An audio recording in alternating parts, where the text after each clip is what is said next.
And then I said to him, what are the ultimate goals here?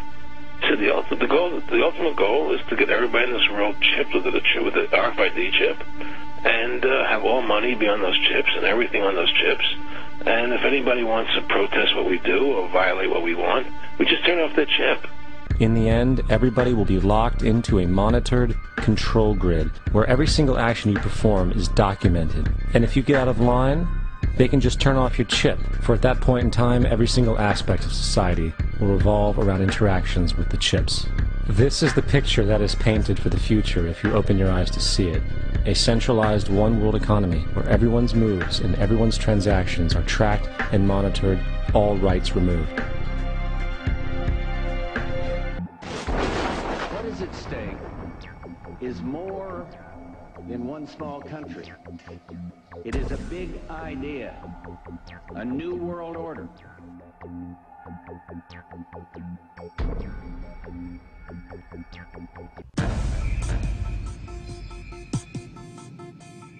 Okay, let's do it. On the back of the dollar bill, you'll see the symbol on the left-hand side of the bill, which is Annuit Coeptis, which means our enterprise is now a success, or our enterprise is crowned with success. Annuit Coeptis. So you're saying, fine, so you have an enterprise and it's now crowned with success. What enterprise are you talking about? Novus Ordo Seclorum. Novus is novus, meaning new. Ordo is order, and seclorum is where we get the word secular, meaning the world. So it's new order of the world, the new world order. George Bush's new world order is now a success. We can exclusively reveal that George Bush Sr.'s occult name is Magog, which is the name of the evil army commanded by Satan to visit Earth and destroy the kingdom of Christ.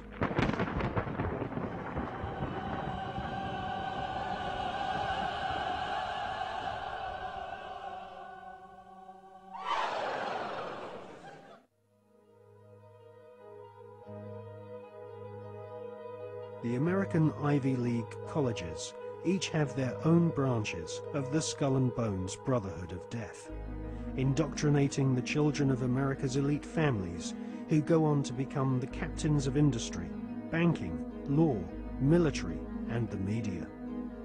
The epicenter of this elite cabal is Yale University. The last 3 presidents attended Yale, as did the terrorist expert Paul Bremer III, who governs Iraq for the Bush-Cheney Skull and Bones elite. Members of the Anglo-American Illuminati network also share the same philosophy. They believe in a single, all-powerful superstate, which is governed by a single world leader. If the Illuminati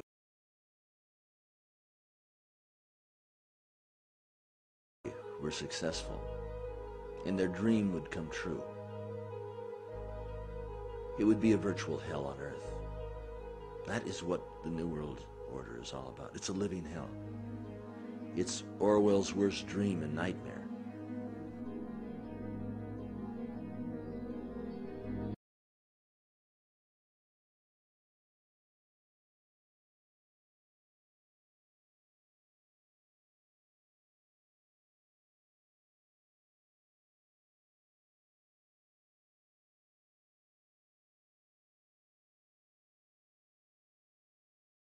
The FEMA plans to imprison American citizens have generated a lot of interest around the country in locating the potential prison camps throughout the country, or facilities that have other uses but which could be quickly used to detain large numbers of people, such as this Amtrak facility in Beech Grove, Indiana.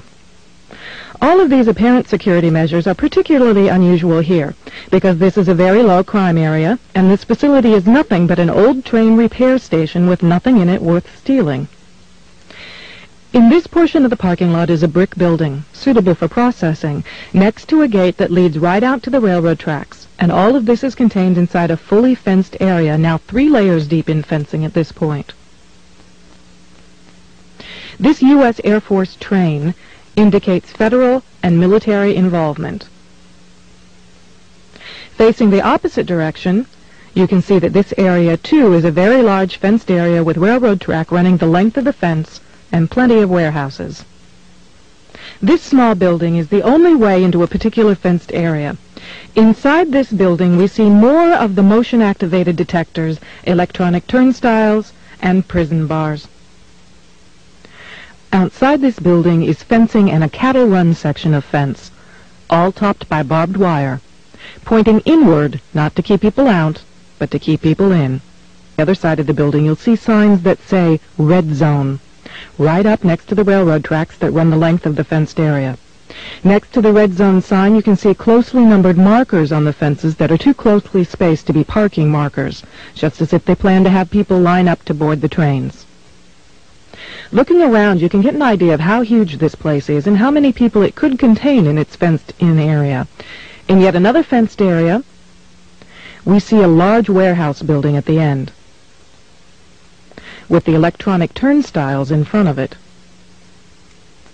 The building is one that has a new concrete floor, and its doors and windows have all been blocked. Outside, there are new gas pipes.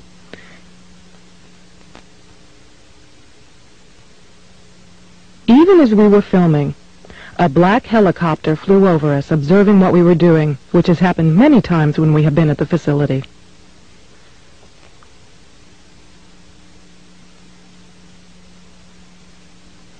The gas lines and gas pipes at the facility run the length of the buildings.